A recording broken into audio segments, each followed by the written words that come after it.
تاریخ سرچشمه عقیده نیست. ما از تاریخ عقیده نمیگیریم، ما از قرآن میگیریم عقیده خودمان و از احادیث میگیریم. یعنی فقط الله تعالی روز قیامت نمیگه که فلانی تو درباره صفین چی میگی؟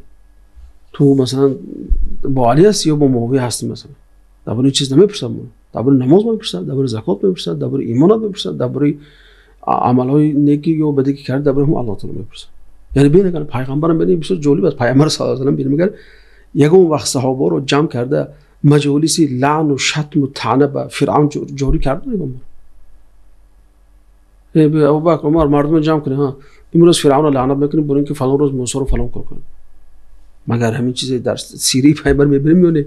یا مثلا میگن که بیا تو امروز چی میکنیم برای خاطر اینکه برادر یوسف خیلی نامعقول کرد یا قوم یونس برای یونس این کارو کرد، امروز مجلسی لعن و طعن برای برادر یوسف یا برای قوم یونس در نینوا هست. همچون چیزی هست در تاریخ؟ البته نداریم.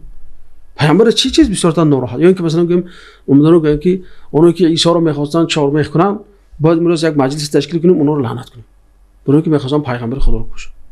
هست همچون چیزی؟ البته که نیست. یعنی اینجا پیامبر غمش غم دین بود، غم مردم بود، غم ایمان مردم، غم عقیده مردم، غم خداشناسی مردم، غم اون که مردم ریباخور نشوند، رشوه‌خور نشوند، حرامخور نشوند، زیناکار نشوند فلان. یعنی در اطراف هم بود دین پیامبر صلی الله علیه و آله، نه اینکه برپا کردن مجلسایی که در آن چه نشستایی که اونجا فقط لعنت شد گذاشته. اون کار خودشون کردن، اونا خودشون حساب کتابشون با خدا میکنن.